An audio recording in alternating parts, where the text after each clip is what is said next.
alegria recebê-los mais uma vez. Estamos aqui para mais uma formação do Centro Senhora da Luz, hoje para falar de um tema muito caro para a Santa Amada Igreja Católica, sobre a cultura da morte, né? O que é e como se desenvolveu.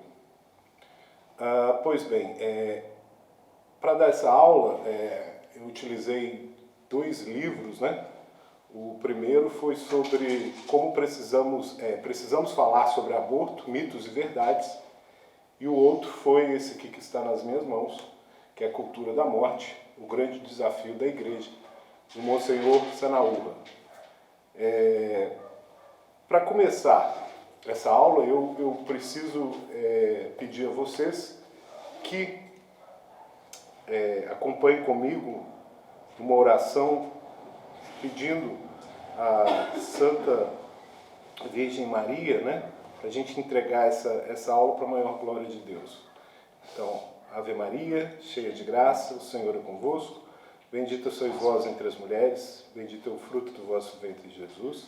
Santa Maria, Mãe de Deus, rogai por nós, pecadores, agora e na hora de nossa morte. Amém. Pois bem,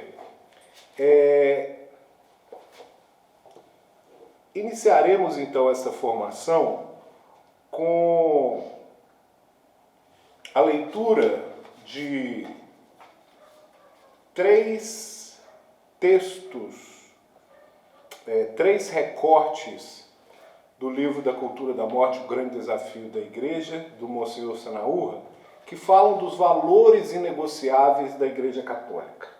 O que a Igreja Católica coloca como valores inegociáveis? Pois bem,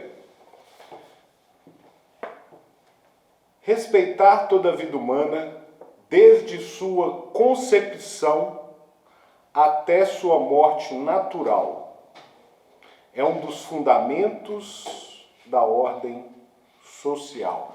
Isso é um valor inegociável pela Santa Amada Igreja. Então, a vida humana, desde sua concepção até a sua morte natural, ou seja, a vida intrauterina, os seus 9 meses, ali então é protegido o ser humano pela Santa Amada Igreja Católica. Isso precisa ficar arraigado dentro da alma e dentro do coração de todos os fiéis católicos. Defender a vida desde a concepção até a morte natural. A morte natural aqui, a gente também retira a questão da eutanásia, porque a eutanásia você faz com que você retira a morte natural e antecipa de alguma forma essa morte. Então, a Santa Amada Igreja defende como valor inegociável essa questão da concepção do ser humano até a sua morte natural. Santa noite. Boa noite. Continuemos. Em 29 de outubro de 1951, o Papa Pio XII lembrava que não há nenhum homem, nenhuma autoridade humana, nenhuma ciência, nenhuma indicação médica, eugenésica, social, econômica, moral, ou que possa exibir ou dar título jurídico válido para disposição deliberada, direta sobre uma vida humana inocente, isto é, uma disposição que vise sua destruição, tanto quanto à finalidade, como aos meios para uma outra finalidade que, por si mesmo, talvez não seja de forma alguma ilícita. Salvar a vida da mãe é um fim nobilíssimo, mas a morte direta da criança, como meio para este fim, não é lícita. Ou por nascer, não é lícito. A destruição direta da chamada vida sem valor, nascida ou por nascer, praticada há alguns anos em grande escala, não pode ser justificada de forma alguma. Por isso, quando esta prática teve início, a Igreja a declarou formalmente contrária à lei natural e ao direito positivo divino, e, portanto, ilícito matar, mesmo que por ordem de uma autoridade pública. Aqueles que, apesar de inocentes, mas por anomalias físicas e psíquicas, não são úteis à nação. A vida de uma pessoa inocente é inviolável, e qualquer ataque direto ou agressão contra ela é uma violação das leis fundamentais, sem as quais não é possível uma segura convivência humana. Pois bem, a Congregação para a Doutrina da Fé também, anos depois, disse explicitamente: no momento em que uma lei positiva priva uma categoria de seres humanos da proteção que a legislação civil deveria conceder-lhes, o Estado nega a igualdade de todos perante a lei.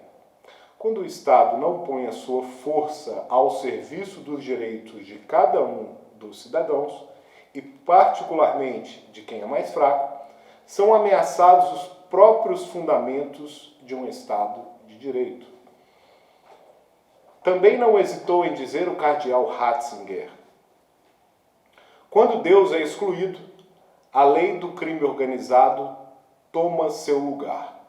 Não importa se descarado ou sutilmente, isso começa a tornar-se evidente quando a eliminação organizada de pessoas inocentes, ainda não nascidas, se reveste de uma aparência de direito por ter a seu favor a proteção ou a tutela do interesse da maioria. Enfim, só para iniciar então essa nossa formação, colocar essa questão muito decisiva, né? Inegociável. A Igreja Católica Apostólica Romana, ela não negocia a vida humana. Ela é inegociável desde a concepção até a morte natural. Logo, estão tutelados, protegidos, tanto a criança por nascer, né? Ou seja, o ser intrauterino, nos seus 9 primeiros meses, né? E também a questão da eutanásia, né? Você não pode antecipar a morte. A morte ela tem que vir naturalmente. Nesse sentido, a Igreja Católica ela protege o ser humano desde a concepção até a morte natural. Isso tem que ficar arraigado dentro da alma e do coração de todos os fiéis católicos. Nós não temos outra posição a não ser esta. Isso é inegociável. Amém? Pois bem, passemos agora para um pouco da questão dos precedentes históricos para a gente entender um pouquinho sobre a questão da cultura da morte. O aborto não há evidências científicas de que era defendido pela sociedade judaica. Os resquícios que nós temos ao longo da história de que o aborto ocorria ou de que o aborto era operado ali é mais na sociedade pré-judaica ou na sociedade greco-romana. Essas são as evidências que nós temos, embora tenhamos o juramento de Hipócrates, que até hoje acontece nas universidades de medicina. Quando o médico se gradua, na sua colação de grau, ele faz o juramento de Hipócrates, onde ele promete não realizar nenhum tipo de abortamento, de assassinato do bebê intrauterino. Geralmente esse juramento era algo mais como uma espécie de recomendação ética.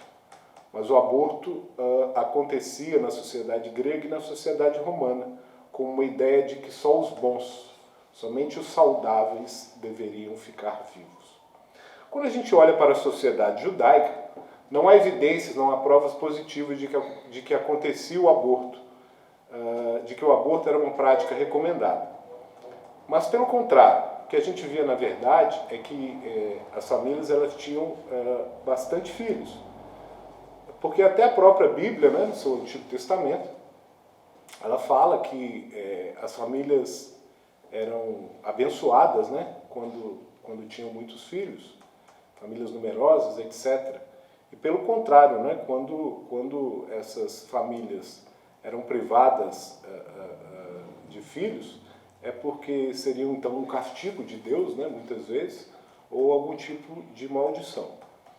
Já quando a gente entra na era cristã, né, de 2000 anos para cá, a gente vai ver que o aborto, já desde os primórdios, né, do cristianismo, desde os primeiros cristãos, já passa a ser condenado como assassinato. Pois bem, passemos agora às origens do pensamento abortista. O aborto passou a ser condenado como assassinato mais para frente e visto também como uma questão social e política a partir de Maquiavel, no século XVII. Já no século XVIII, passou a ser visto como algo que envolve a sociedade e que deve ser discutido pelos governantes. Nesse sentido, Maquiavel dizia que quanto maior a quantidade de pessoas, maior o crescimento populacional. Então ele era a favor de que mais pessoas nascessem, de que mais pessoas fossem geradas, para que assim a sociedade evoluísse e se desenvolvesse. Então Thomas Malthus, mais exatamente no ano de 1798, inspirados na ideia de Maquiavel, ele vai inverter esse conceito.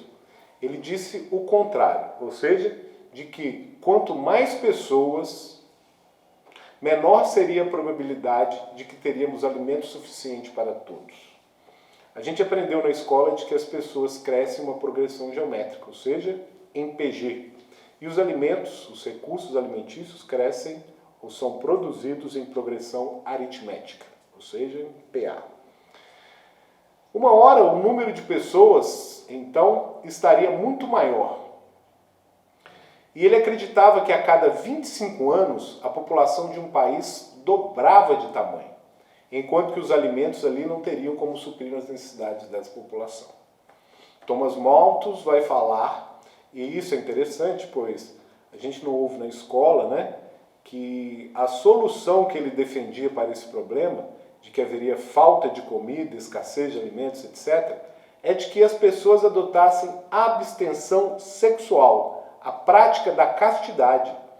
Então ele defendia que os casamentos deveriam acontecer tardiamente, mais para frente, porque a mulher ficaria casada um tempo menor no seu período fértil, e assim ela teria provavelmente menos filhos, defendendo também que as pessoas abstivessem da sua sexualidade, para assim poderem ter menos filhos.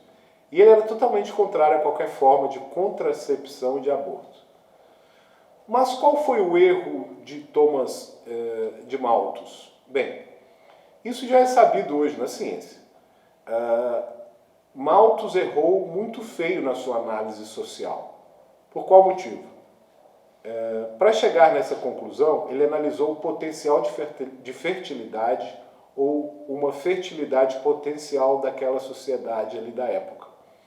Então, se hoje em média as famílias tiverem 8 filhos, então ele pegaria essa quantidade e ia multiplicando ao redor dos anos, como se essa quantidade fosse se manter constante. Só que a gente vê que ao longo de toda a história da humanidade, que isso não é verdade, isso não acontece. Né? Pois quanto maior o desenvolvimento social daquela sociedade, como por exemplo, quando ocorre a Revolução Industrial, né? As famílias, o mesmo desenvolvimento econômico nas sociedades mais antigas, as famílias tendem a ter menos filhos. Então muitas pessoas, né, geram crescimento econômico, e quando esse crescimento econômico é atingido, as famílias têm menos filhos. Também há uma estatística de que as pessoas que têm mais filhos costumam ser mais pobres. Então, se as pessoas ficam mais ricas, logo elas têm menos filhos. Malthus ignorou tudo isso. Todos esses argumentos sociológicos, toda essa análise estatística, e simplesmente pegou esse potencial de fertilidade e não o nascimento efetivo. Então esse foi o seu erro. E hoje a gente sabe que isso não é verdadeiro e que essa escassez de alimentos é falsa. Por quê?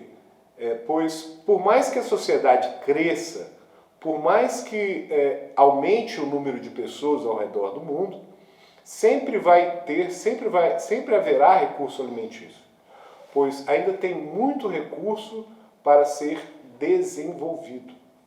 E como havia dito, Thomas Malthus, mesmo tendo feito essa análise, mesmo tendo chegado a essa conclusão errônea de que teríamos futuramente uma escassez alimentícia no mundo, ele jamais foi contrário à vida. Ele jamais foi a favor do aborto ou a favor de métodos contraceptivos. Pois bem, e quem foi então aqueles que começaram a defender essas ideias abortistas, também de esterilização, métodos contraceptivos, eugenia e etc.? Foram os neomalthusianos, ou seja, eles leram o que Malthus havia escrito e reinterpretaram essa solução. Porque nessa mesma época começava a surgir uma ideia de liberdade sexual, uma ideia de expressão sexual e de busca pelo prazer, sem as consequências que essa busca tem. Quando se realiza o sexo, existe a probabilidade de nascer uma criança, e os neomalthusianos não queriam lidar com essas consequências, apenas com o prazer que era envolvido. Então, o que eles começaram a sugerir? Os métodos contraceptivos e o aborto. Só que dentro dos neomalthusianos sempre havia ali uma espécie de discussão em relação a essa questão do aborto, justamente porque era uma pauta muito radical, era uma pauta que enfrentava uma grande resistência da sociedade da época, justamente porque a Europa estava sofrendo um declínio populacional. Então, em todos esses países, estavam precisando de mais pessoas e não de menos. Então, quando se falava em métodos contraceptivos e em aborto, eram logo rechaçados pelos governantes e também pela sociedade. Um dos motivos de eles terem conseguido um respaldo maior na Inglaterra foi justamente o fato de que a Inglaterra tinha um índice populacional maior que a maioria da Europa. Ela não estava sofrendo com esse decréscimo. E isso em meados de 1820, na época que ocorreu a Revolução Industrial. Em 1822, na Inglaterra, Francis Place vai escrever um livro chamado Ilustrações e Provas acerca do Princípio da População. E foi o primeiro a defender publicamente a contracepção. Em 1830, nos Estados Unidos, Robert Dale escreve o livro A Psicologia Moral. Então, a gente vê que ao redor do mundo vão se propagando essas ideias, primeiramente na Inglaterra e logo em seguida nos Estados Unidos. E do mesmo modo como ocorreu na Inglaterra, também houve fortes críticas sociais, pois os Estados Unidos era uma sociedade, em grande parte, protestante, onde havia essa cultura de ter muitos filhos, famílias numerosas. Então, a primeira vez que isso foi publicado e defendido abertamente pelo público, houve muita crítica e muita resistência. Em 1868, o primeiro candidato nos Estados Unidos a presidente defende a contracepção abertamente. Em 1872, a primeira candidata a presidente dos Estados Unidos, Victoria Woodhull, defendia o aborto abertamente e foi a primeira pessoa nos Estados Unidos a fazer isso. Como é que isso funcionava, né? Os neomalthusianos, por que a gente fala assim neomalthusianos, né? Porque eles pegam as ideias de Malthus, né, e reinterpretam essas ideias, né? Então são chamados de neomalthusianos. Malthus não defendia essas questões de aborto e contracepção, né? Mas o que acontece? Eles pegam ideias, né, e reformulam isso para aquilo que convém para eles. Nesse sentido, eles defendiam o aborto e a contracepção. Alguns entre eles discordavam da questão do aborto, mas você vê que, na verdade, era por questão de estratégia. Porque a gente está falando aqui de uma questão que Hegel falava, da questão da dialética histórica, né? Alguns deles não defendiam o aborto porque sabiam que, por ser uma pauta muito radical, era melhor eles irem aos poucos, né? Então, primeiramente, defendia-se a contracepção, mas falava do aborto, tá? Falava para as pessoas começarem a se acostumar com o termo e é assim que funciona. Você vai dando aso, né, a essa questão para que as pessoas comecem no seu subconsciente a poder achar que aquilo, né, de alguma forma, de alguma maneira, possa ser defendido, etc. Né? Então, primeiramente defendia-se a contracepção em nome do prazer, em nome do bem-estar social, em nome da erradicação da fome e da miséria. E em seguida partia-se para a defesa aberta do aborto. Pois bem, a questão da eugenia, né, de Francis Galton. O termo eugenia, ele foi cunhado como tal em 1883 com Francis Galton Darwin, que era primo de Charles Darwin, da origem das espécies, né, que a gente estudou na escola. Francis Galton pegou esse estudo de Charles Darwin, onde ele falava da origem das espécies, e que o próprio Charles Darwin também dava a entender de que existiria uma raça mais pura que outra. Ele pega isso e transforma numa ideia, que veio a se transformar naquilo que chamamos de nazismo, que é a ideia de que há uma raça superior às outras, né? E essa raça seria a raça branca, a denominada raça pura ariana, superior às demais. Então a gente vê aqui a questão da purificação das raças. E só então, em 1910, foi escrito o primeiro livro que defendia abertamente o aborto. Os outros livros falavam apenas da questão de contracepção. E o primeiro abertamente a tratar do aborto foi o livro Estudo sobre a Psicologia do Sexo, do médico Havelock Ellis. E ele foi o primeiro a colocar a sexologia como uma ciência experimental. O pioneiro a trazer a sexologia para esse sentido. Ele dizia que deveríamos questionar a nossa sexualidade, que deveríamos questionar todos os padrões sociais. Ele foi também o primeiro a tratar, em outro livro seu, a propor que a homossexualidade não deveria ser vista como doença, como era visto na época, ou como uma espécie de desvio, mas como uma expressão sexual. E não só isso, ele já levava a homossexualidade para um viés político, dizendo que ser homossexual era quebrar padrões sociais, era quebrar a tradição moral sexual da época. Então, ele foi um dos primeiros a propor essas pautas, tá? A quebrar tabus relacionados ao sexo, relacionados aos desejos que as pessoas tinham dentro delas. E ele influenciou tanto a sociedade da época que o próprio Freud bebeu um monte na fonte desse autor. E aí ele desenvolve a sua teoria, onde falava que qualquer coisa que seja reprimida se transformava numa neurose.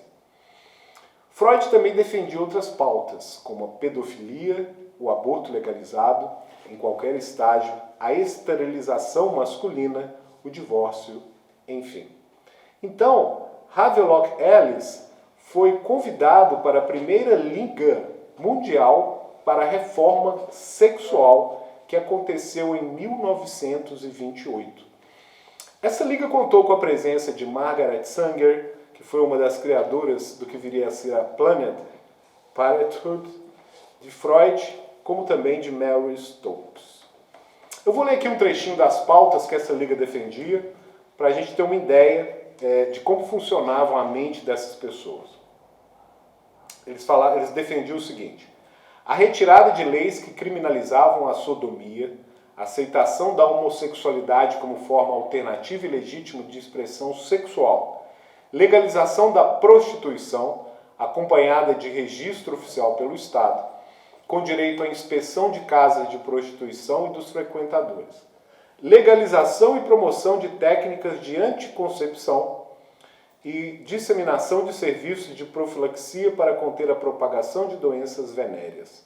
Estabelecimento de centros de aconselhamento sexual para promover e esclarecer sobre o controle de natalidade e eugenia, a liberalização de matrimônios e facilitação de divórcios, a retirada de todas as restrições para procedimento de aborto induzido, a retirada de leis de difamação obscena que impediam o trabalho de educadores sexuais e, por fim, a sistemática aplicação da educação sexual científica para jovens e adultos.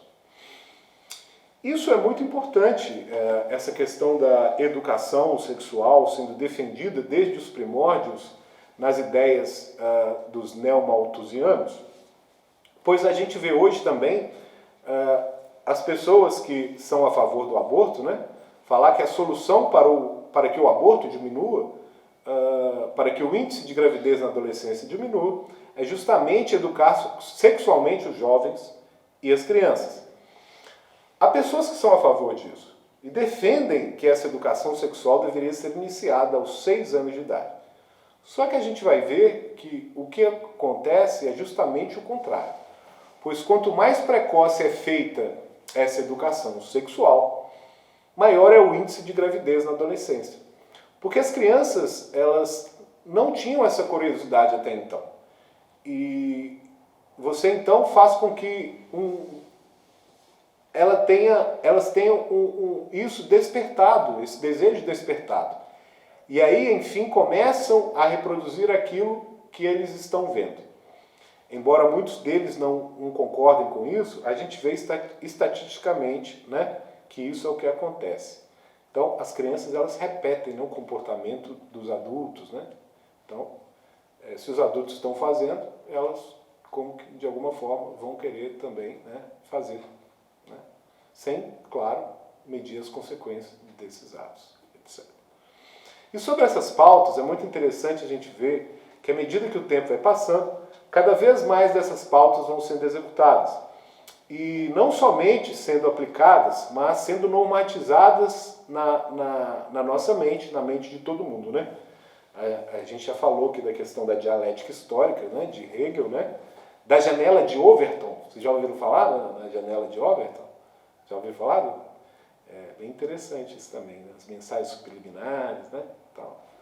Então essa questão, né, mesmo da prostituição, da profilaxia, da propagação de doenças venéreas, essa foi a porta de entrada para muitas das pautas de contracepção e aborto em vários países. Então a educação sexual já estava sendo defendida nessa liga, que fez um enorme sucesso e que aconteceu várias vezes entre os anos de 1920 e 1938. Pois bem, passaremos agora a falar da questão dos movimentos feministas e sua utilização para a propagação do aborto. Falemos então de Margaret Sanger. Entre as convidadas que participaram dessa liga estava Margaret Sanger.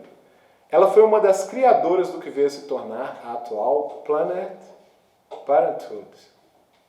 Começou como enfermeira nos Estados Unidos e, ao lidar com o meio social, com a pobreza, viu a quantidade de aborto que eram realizados pelas mulheres, principalmente mulheres negras, tá? Abortos estes clandestinos. Ela ficou estarrecida, assim diz a história, e começou então a militar em prol da legalização do aborto e em prol da eugenia. Então ela abriu uma agência de aconselhamento de mulheres e nessa agência ela defendia a contracepção e o aborto, mas não falava sobre pautas de eugenia. Ela falava sobre essas pautas somente nos seus livros, mas nas agências de aconselhamento ela falava sobre a contracepção como liberdade das mulheres, como liberdade da mulher negra, instalando essas clínicas de aconselhamento social, principalmente nas zonas mais pobres e de maior concentração. Por conta disso foi presa. E uma vez presa, se tornou muito famosa, pois a mídia começou a divulgar o caso de Margaret. Então ela se tornou mais conhecida. passou um mês presa e quando ela retornou, já estava mais conhecida entre seus seguidores, que eram favoráveis às suas ideias eugenistas. Ela dizia em seu livro O Pivô da Civilização, de 1929, que os genes inferiores, que são a população pobre, se reproduzem como coelhos, e o objetivo do controle de natalidade é impedir a propagação desses genes. A questão da eugenia aí. Então ela já deixa muito claro ali no seu livro quais são suas ideias, qual é o objetivo do controle de natalidade, que seria justamente impedir que os pobres, que os negros, que os deficientes, todas as pessoas marginalizadas se propagassem na sociedade, com a finalidade de uma purificação das raças. É bizarro, né? Mas é isso mesmo. Então ela criou o Comitê Nacional de Saúde Materna, onde lutava para que os médicos falassem sobre a contracepção. Então ela fazia um trabalho assim de ir até os médicos e pedir a eles que falassem com seus pacientes sobre a contracepção e sobre o aborto. E por conta disso, novamente foi presa. Porque a sociedade americana era muito conservadora. Nesse sentido, foi presa por atentado ao pudor, por questionar a moral vigente da sociedade. Até que em 1930, ela cria a Liga Americana de Controle de Nascimentos. E em 1939, por conta de toda essa perseguição que tinha do governo, que tinha da polícia, né, por estar organizando esses eventos, porque nessas ligas havia muitas confusões, né, etc. E então, para diminuir essa dificuldade, né, de conseguir colocar essas ideias na sociedade americana, ela se une então com outras ligas e assim cria, né, o que a gente conhece hoje como a Parenthood, que seria o planejamento parental. Ainda sobre Margaret Sanger, vamos agora começar a entender um pouquinho, né, os motivos pelos quais ela defendia todas essas pautas. Vamos falar um pouquinho da história macabra que envolve as suas questões pessoais, né? Vamos ver a questão moral dela, né? Porque é muita hipocrisia você falar uma coisa, né, mas você não fazer aquilo que você defende, né, etc. Pois bem, ela abandona o marido e os filhos e vai atrás de um homem rico, né? Eles fizeram um contrato de matrimônio onde ela podia dormir com quem ela quisesse. Eles moravam em apartamentos diferentes e só dormiam juntos quando ela o convidava. Enfim, ela era uma pessoa extremamente ardilosa e meticulosa nas suas ações e nas suas relações com seus filhos e com as pessoas que a circundavam. Ela defendia abertamente a eugenia, a erradicação e a eliminação dos negros, das pessoas que ela acreditava serem inferiores, e é muito surpreendente ver como uma pessoa como essa influenciou o pensamento feminista que temos hoje. Pois a gente vê que no feminismo contemporâneo, as pessoas que se dizem feministas, né, que dizem lutar por essas causas, por essa causa dos menos favorecidos, né, e a gente vê que é justamente o contrário, né? Quando justamente a ideia central do movimento feminista nessa pauta sexual é justamente eliminar essas pessoas. Nesse sentido, as feministas odiernas, né, elas não falam de Margaret Sanger, né? Há muita contradição e muita desinformação nesses movimentos. Isso é que a gente pode notar sem sombra de dúvida. Além de transtornos gravíssimos, né, que a gente nem vai entrar aqui nessa seara, porque eu não sou competente para falar sobre isso. Pois bem, falaremos agora sobre outra feminista, né, a Mary Stopes, que é um caso bem emblemático, né, diferente, porque embora tenha sido uma história bem similar com a da Margaret Sanger, ela é vista hoje como uma das grandes feministas da história do movimento. Na Inglaterra ela foi laureada, recebeu prêmios e tem um instituto com seu nome, onde suas ideias são disseminadas em todo o mundo em mais de 40 países, defendendo as ideias de contracepção e aborto. E as feministas falam, né, muito bem dela abertamente, mas ela também era uma eugenista e também acreditava na purificação da raça humana. Ela criou o termo maternidade responsável e paternidade responsável. Engraçado que é curioso ver, né? A gente vê esses termos sendo utilizados hoje em dia como uma espécie de melhoramento social, de desenvolvimento social, mas que nasceu justamente de ideias eugenistas. Enfim, Mary Stopes também, ela escreveu um livro chamado Mary Love, e nesse livro ela defende o amor livre. É a história de um casal que vive um amor livre, uma espécie de romance que disseminou, né, e fez muito sucesso na época. Justamente também para incutir na mente das pessoas essa ideia de contracepção, né? Ideia de viver e curtir a vida em um relacionamento livre e se relacionar com quem você quisesse. Algumas questões curiosas, né, sobre Mary, né, e sobre essas que iniciaram esse movimento feminista, né.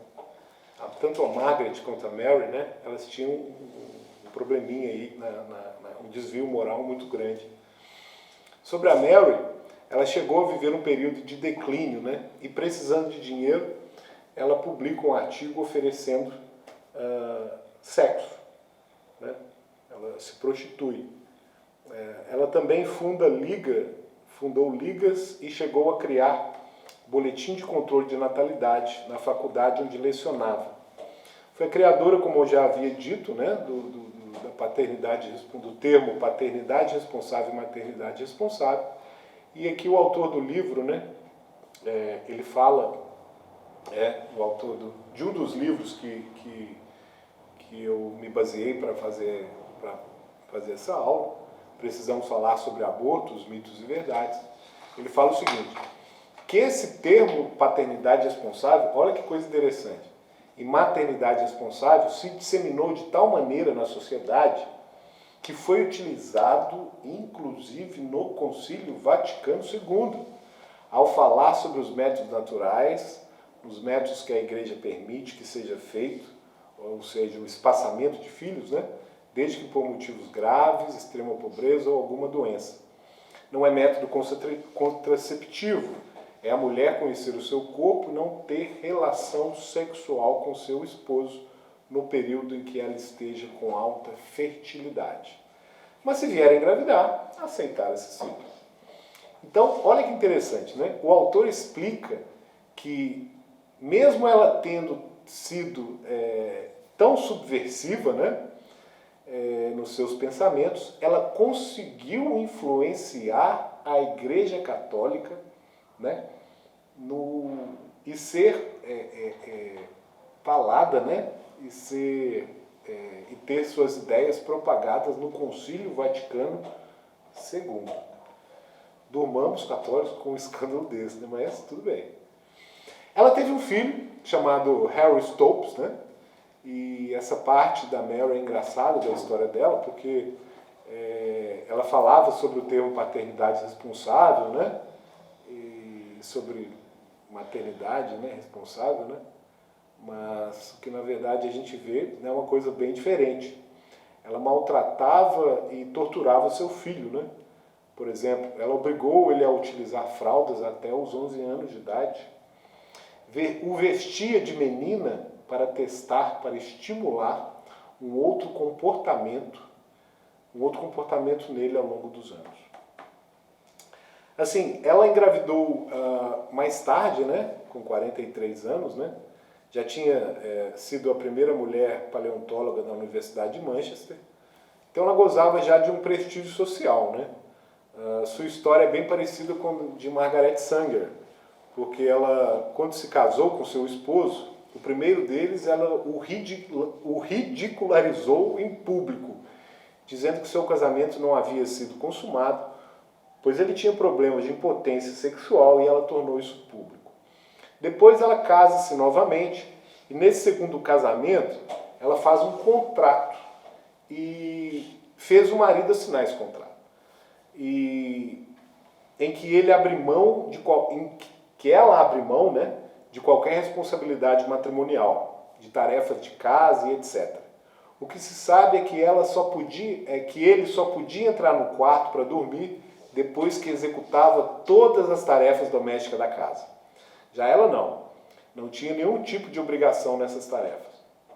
Então a gente percebe que realmente era uma mulher de moral extremamente duvidosa. Ela criou a entidade Mary Stopes, né, International, né, que até hoje conta com a participação em mais de 40 países, né, como eu havia dito, defendendo o aborto e a contracepção. Chegou também a ser premiada na Inglaterra, né, e então gozava realmente de um prestígio muito grande, tanto no meio feminista, quanto no meio social como um todo. E justamente porque ela estava à frente dessa militância, é que começou então a receber financiamento das fundações Ford e Rockefeller para difundir essas ideias. Pois bem, falamos então agora do papel desses organismos internacionais e dessas fundações na questão da legalização do aborto.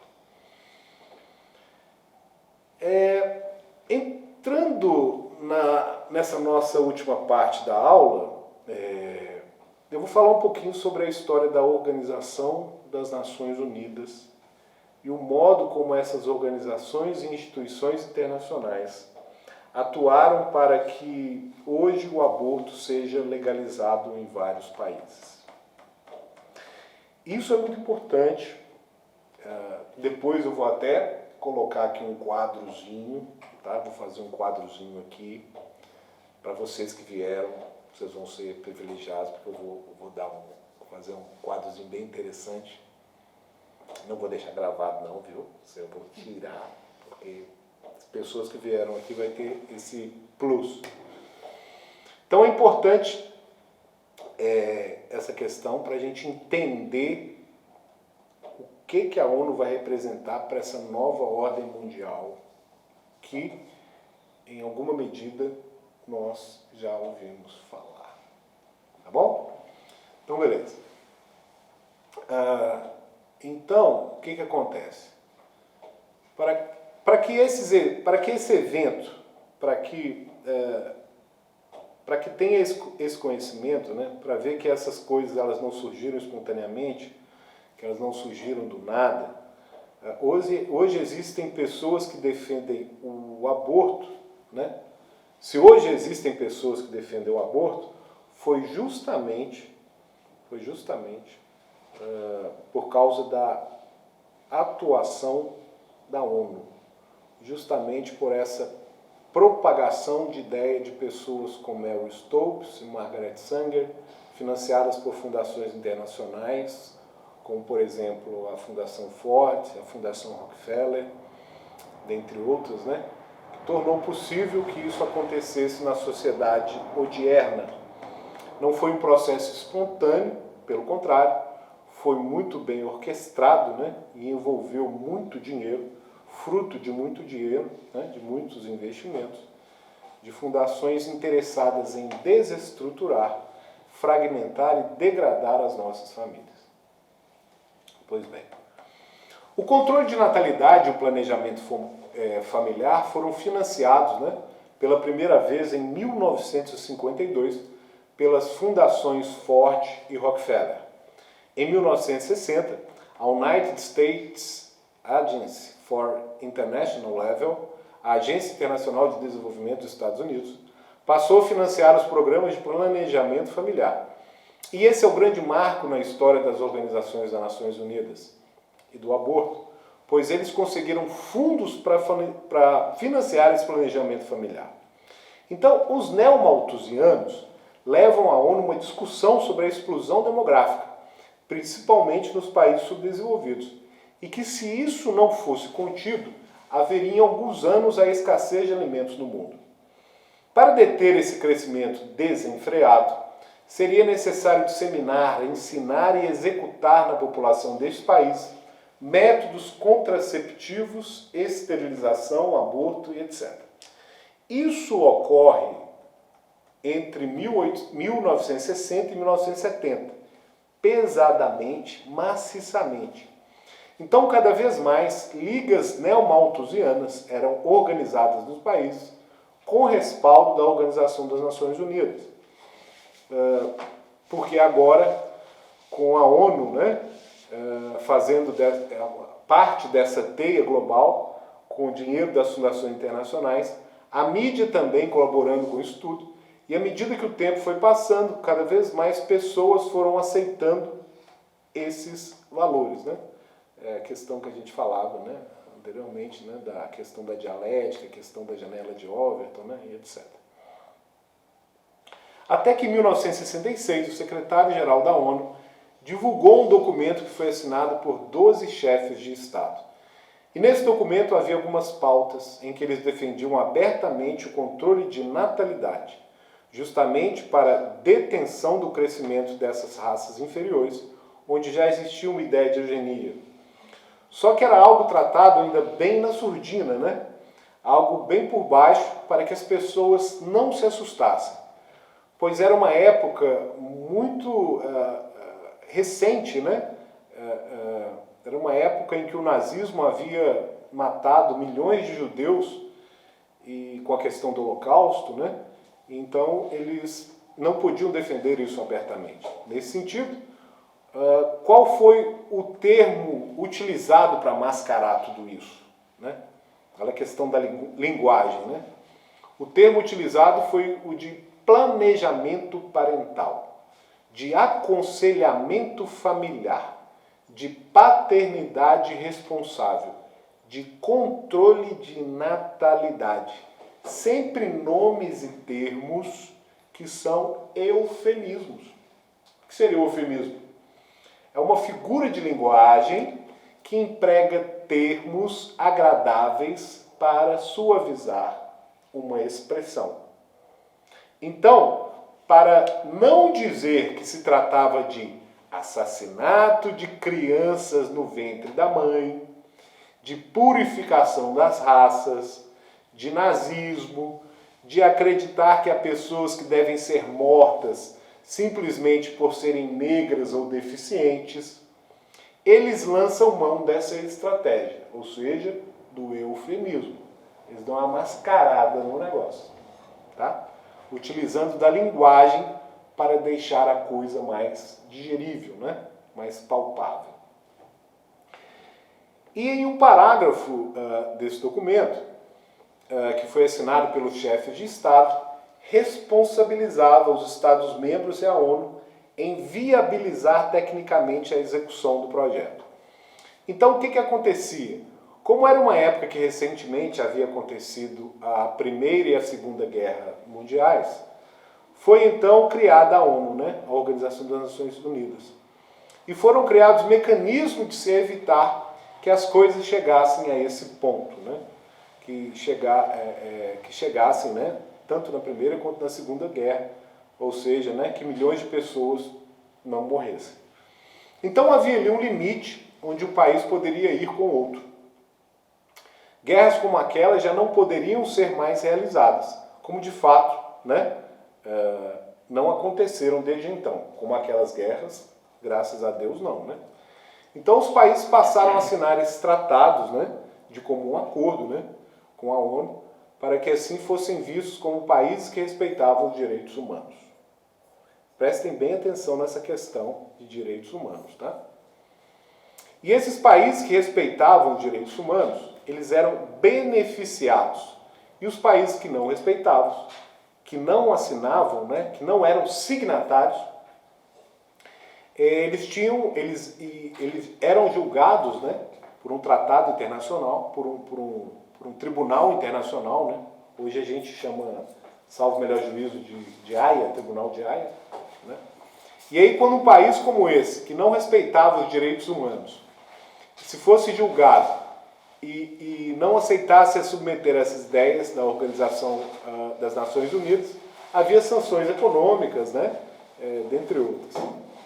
Inicialmente, a ONU, então, foi criada com uma boa finalidade, ou seja, por conta dessa questão das grandes guerras, né, do século passado, para que numerosas mortes, como aquelas da Primeira e da Segunda Guerra, não voltassem a acontecer. Só que aí ocorreu um fato interessante, que vai mostrar como eles se utilizaram desse mecanismo, né, justamente para alterar esse status quo, né? Ou seja, porque a ONU ela foi criada para uma finalidade. Só que aí eles vão pegar essa finalidade inicial e vão alterá-la, né? De forma que as pessoas não iriam enxergar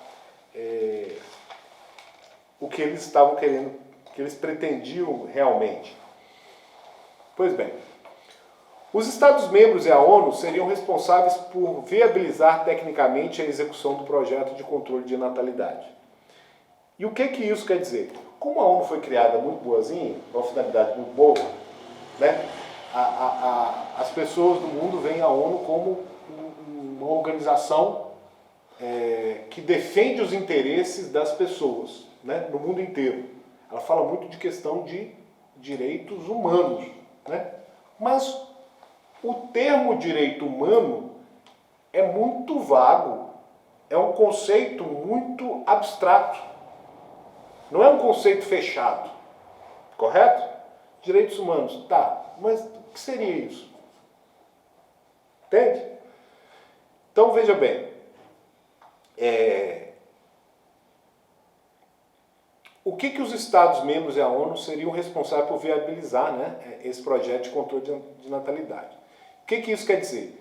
Quer dizer que cada país que assinou o termo de respeitar os direitos humanos, que foram signatários para com a ONU, agora vai ser responsável por fazer o controle social em seu país. Cada país vai ser responsável, né, para fazer esse controle e juntamente com a ONU. Então eles chegaram a um problema. Não temos dinheiro. Precisamos de dinheiro para executar esse projeto. Então foi criado em 1967 o Just Fund for Population Activities, um fundo de atividades populacionais para viabilizar esse dinheiro, né, para a execução desse projeto. Então os países mais ricos doavam dinheiro para que os países mais necessitados pudessem executar esse projeto de controle social. Mas à medida que o dinheiro chegava, faltava treinamento de pessoal. Faltavam pessoas que entendessem como fazer esse aconselhamento, de como ensinar essas técnicas nas universidades. Então, a Organização Mundial da Saúde oferece o treinamento para esses profissionais interessados. E isso explica, né, muito como hoje nas universidades, boa parte dos professores, né, universitários defendem essa ideia, né, porque eles já estão aí na terceira, na quarta geração, né, que foi sendo financiado para isso, foi recebendo treinamento, né, de ensinar técnicas, né, para que os universitários viessem a se tornar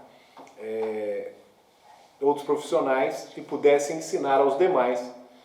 Enfim, a coisa foi tomando, né, toda a sociedade, né, aquela coisa que Gramsci falava da teoria da ocupação de espaço, né?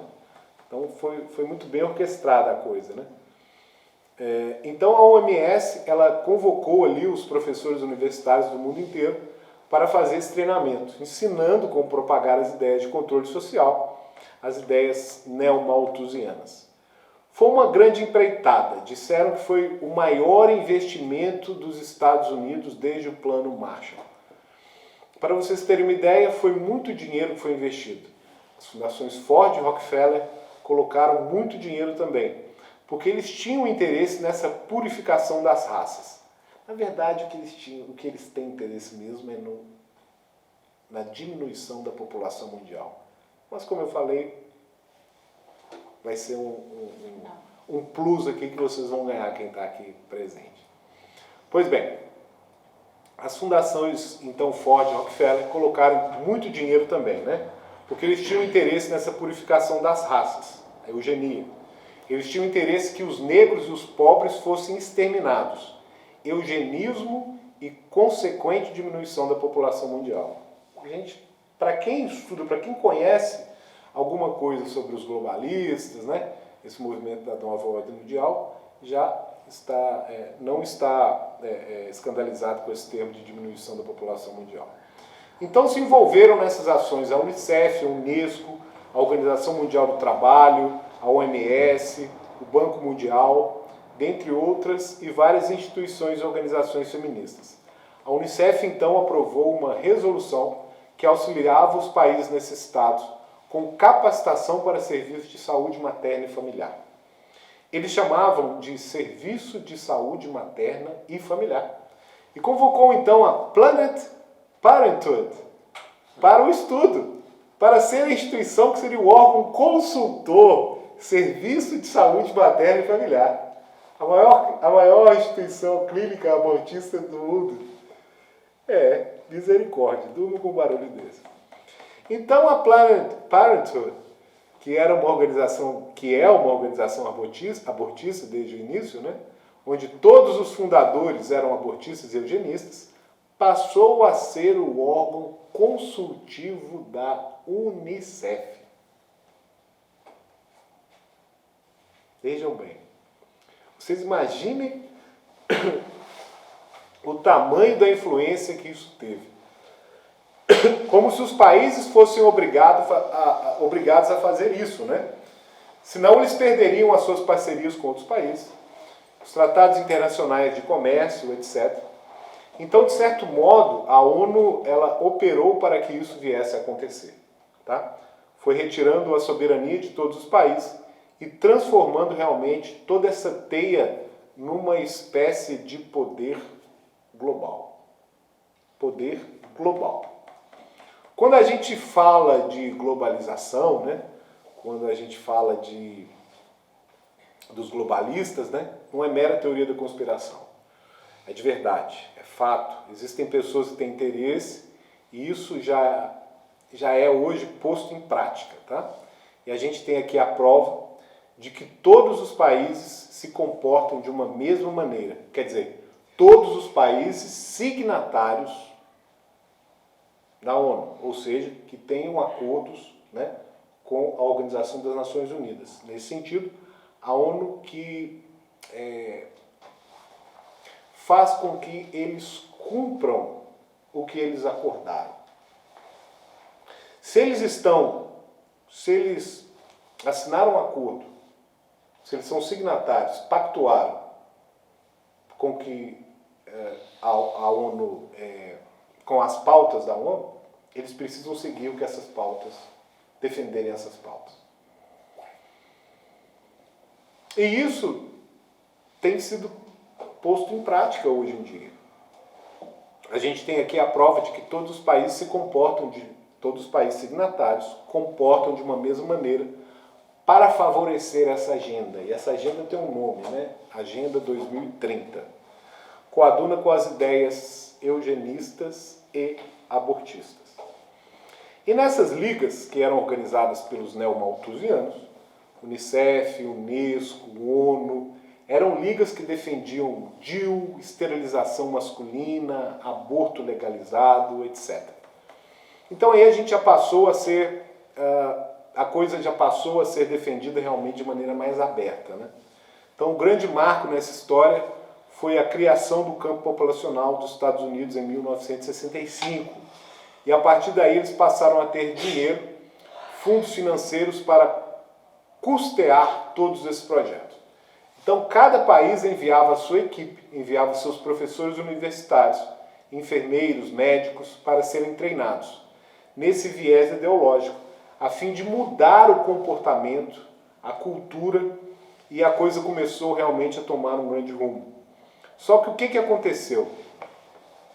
Quando eles mais queriam que essas ideias fossem propagadas nos países desenvolvidos, que eram justamente os países que eles acreditavam que deveriam ter a sua população controlada, né? Então, que sua população eles não concordaram com isso, né? Porque era uma espécie de imposição de Estado, né? Parece que pois os países subdesenvolvidos não achavam a ideia interessante de diminuir, de ter a sua população diminuída, justamente porque eles queriam mais pessoas, que mais pessoas viessem a nascer, para que o país pudesse se desenvolver. Então essas ideias neomalthusianas e eugenistas não encontraram respaldo nesse país. Foi então que John Rockefeller, né, um dos primeiros da família Rockefeller, teve a brilhante ideia de não mais direcionar os seus fundos financeiros para iniciativas como essas, ou seja, de cima para baixo, de ter uma imposição, né, internacional, né, do Estado para o povo, mas o contrário. Então, o que ele fez? Ele começou a financiar movimentos abortistas, feministas e intelectuais para que fosse defendida a ideia da emancipação da mulher. Ele vai jogar com a questão da narrativa, tá? Porque essa ideia de controle de natalidade, de aborto, métodos contraceptivos que eram defendidos ali, mas a população ainda ficava receosa, né? O povo ficava muito receoso, não aceitava muito bem essa ideia. Foi então que aconteceu uma mudança na narrativa, né? A questão do eufemismo lá, eles lidam muito com essa questão da linguagem, né? Então, em 1970, John Rockefeller, através da Fundação Rockefeller, começou então a financiar os movimentos feministas. E aí vendeu-se a ideia de emancipação da mulher. Então a gente vê que o movimento feminista foi utilizado, tá, como massa de manobra, como marionete, para que fosse então feito esse ensinamento da ideia eugenista. Emancipemos a mulher pela liberdade da mulher, e aí a mulher acreditando nisso, acreditando no empoderamento, né, da mulher, né, que assim ela seria livre, né, que sem filhos ela seria livre, né, ela compraria a ideia de utilizar métodos contraceptivos, de ter menos filhos, de realizar aborto, e a gente vê como isso tem dado certo pelo mundo inteiro, né, no mundo inteiro. Então, com isso, o financiamento dos movimentos feministas, né, e dessa ideia de vender a emancipação da mulher, livros foram publicados, artigos passaram a ser escritos em diversas revistas, né, estudos passaram a ser feitos em universidades, estudos assim, né, eram financiados, esses estudos eram feitos, mas com conclusões tendenciosas. Justamente, sem dúvida alguma. Então foi aí também que, na mesma época, começou a iniciar-se a terceira onda do movimento feminista, que já falava da questão da política de gênero. Também nessa época, dentro da segunda onda, se falava muito da revolução sexual. Tudo isso foi se mesclando e acontecendo principalmente dentro das universidades. Nas universidades aconteciam as defesas da eugenia, aborto, movimentos de revolução sexual, amor livre, sexo livre, enfim. Todas essas ideias, né, passaram a ser difundidas dentro das universidades, pois é justamente assim que funciona, né? Desde a história da humanidade, dentro dos grupos, dos meios intelectuais, as ideias começam a ser difundidas. E então essas ideias passam para a sociedade, porque são os universitários que se transformarão em diferentes profissionais e que vão influenciar e formar a sociedade. Então, na medida em que a Fundação Rockefeller passou a financiar esses movimentos feministas, para que essas ideias filosóficas passassem a ser difundidas, e é importante frisar que Margaret Sanger, tanto Margaret Sanger quanto Mary Stopes, eram socialistas, eram pessoas que defendiam o socialismo. Então foi nessa época que aconteceu a Revolução Cultural, aquela ideia do marxismo cultural, que eles passaram a entender, foi que os oprimidos, né, aqueles que são reprimidos pela sociedade, não são mais o proletariado, não são mais os trabalhadores, conforme Marx defendia, mas agora são as mulheres, são os marginalizados. E aí sim que eles entendem de que são as minorias que podem e devem ser utilizadas para servir a essa agenda. São as chamadas massa de manobra. Então passou-se a defender muito essa ideia de revolução cultural, né? Aconteceu então nessa época o relativismo cultural. Então passa a ser muito mais interessante para a ONU, né, e outros organismos internacionais a ser algo mais indireto, né, algo mais sutil, algo que passou a se realizar na sociedade e passou a ser normalizado com o tempo. Uma mudança de comportamento, uma revolução cultural. Ademais, em 1996, ocorreu um congresso a portas fechadas com 6 agências da ONU, que foram organizadas pelo Centro de Direitos Reprodutivos de Nova York, juntamente com ativistas abortistas. E a pauta defendida nesse evento foi justamente o controle de natalidade imediato nos países subdesenvolvidos. Eles precisavam refrear ali esse crescimento de natalidade e desenvolver estratégias para fazer isso. Então, foi justamente aqui que está o cerne da questão. Eles forçaram a ONU a reinterpretar o conceito de direitos humanos fundamentais e tratar o aborto como direito fundamental. Então, nessa reunião, eles conseguiram colocar o aborto como um direito fundamental. Então, qual foi a sacada desse pessoal? A gente precisava levar essas ideias aos países subdesenvolvidos, pois seus governantes não estavam aceitando bem, né, essa questão, porque eles queriam que mais pessoas nascessem, né, para que o seu país desenvolvesse, etc. Logo, como é que eles iriam fazer para que as pessoas aceitassem essa ideia, né, do aborto e da cultura da morte? Como é que a gente vai fazer com que o Estado seja obrigado a executar essas ideias, né? Como fazer funcionar isso na realidade? Então, como eu havia dito, como foi assinado aquele Tratado dos Direitos Humanos, né? Todos os países signatários que fizeram acordos com a ONU, a ONU resolveu reinterpretar os direitos humanos e tratar agora o aborto como um direito fundamental. Então, se o aborto passa a ser um direito fundamental da mulher, para que ela exerça a sua liberdade, para que ela tivesse o direito de escolha, os países que não legalizassem o aborto seriam países que não respeitariam os direitos fundamentais. Se o país não respeita os direitos fundamentais, ele vai ter que ser punido. Vai ter que sofrer sanções econômicas, enfim, sanções políticas, etc. Logo, não é interessante para eles não fazerem parte das organizações das Nações Unidas. Então, veja que modo brilhante que eles encontraram de obrigar os países a legalizar o aborto. Os países ligados à ONU foram coagidos a aceitar, porque foi uma imposição, tá? A ONU impôs que o aborto, né, e essa cultura da morte fosse legalizada nos países signatários. Então, a ONU obrigou estes países que tinham acordos internacionais com a mesma, reinterpretando os direitos fundamentais,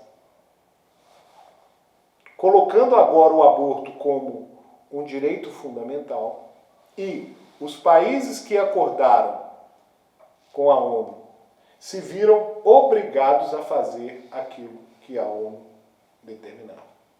Mas veja como a ONU jogou sujo, né? Primeiro ela falava que os países tinham que obedecer os direitos humanos. Mas eu falei para vocês, direitos humanos é um termo, um conceito aberto, não é um conceito fechado, ele é subjetivo. E nesse sentido você pode manejá-lo da maneira que lhe convém. Nesse conceito aberto, a ONU joga o aborto e as pautas de cultura da morte dentro desse conceito aberto de direitos fundamentais. E todos os países que são signatários da ONU precisam obedecer esses direitos fundamentais. Entende? Então, com isso, os países membros, signatários dos tratados internacionais de direitos humanos, se viram obrigados a aprovar o aborto, sob pena de serem punidos por violarem os direitos humanos. Durmam com um barulho desses. Concluindo. Cartada, hein? Né? Demoníaco, né? Bota demoníaco nisso. Eles transvestiram um direito fundamental, um direito humano, né? Porque veja bem, é um conceito muito aberto, diferente da Igreja Católica Apostólica Romana, que fala é inegociável o direito da vida, desde a sua concepção até a sua morte natural. Nesse ínterim aqui, a Igreja Católica não negocia. O católico, o fiel católico, tem que defender isso com o seu coração e com toda a sua alma. Isso aqui é dogma de fé do católico.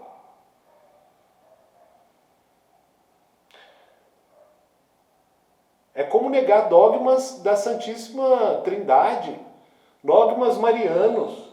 Não se pode negar. Você está se auto-excluindo da igreja. Lá tem sentença. Enfim. Então, essa é a cultura da morte. E é muito importante entender como ela se iniciou e como ela se desenvolveu.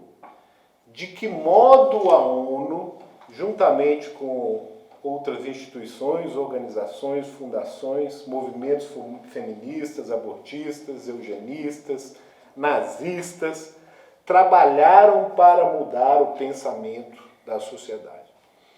Então a gente percebe como essa agenda, né, é muito astuta, né, e como ela foi muito bem elaborada, né, para realmente mudar a maneira com que as pessoas enxergam a realidade. Por isso é muito importante conhecer, buscar conhecimento, e neste fim dos tempos, né, o papel do laicato é de fundamental importância, para que possamos resgatar o reinado de nosso Senhor Jesus Cristo. Devemos estar preparados com o quê? Doutrina sólida, fé firme, né, para não cair diante dessas ideias, dessa ideologia nefasta, que contaminou todas as áreas do conhecimento humano. Nosso compromisso é com a verdade, pois, afinal de contas, só amamos aquilo que conhecemos. Então, muito obrigado a todos, era isso que eu gostaria de falar. Salve Maria Rainha e viva Cristo Rei!